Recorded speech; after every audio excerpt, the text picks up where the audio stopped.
കാന്താരി മുളക് എങ്ങനെയാണ് പാകി കിളിപ്പിക്കുന്നത് എന്ന് നമുക്ക് നോക്കാം. ഈ മുളക് ഞെരടി അതിൻ്റെ കുരു എടുത്ത് നമുക്ക് പാകാം.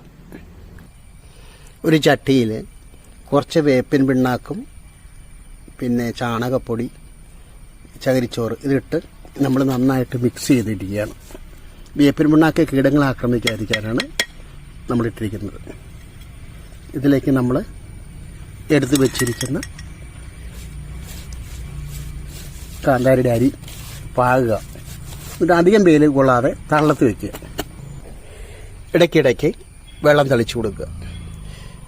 ഒരു 2 ആഴ്ച കഴിയുമ്പോൾ അത് ഈ പരുവമാകും. കണ്ടോ, നല്ല തഴച്ച് വളരും.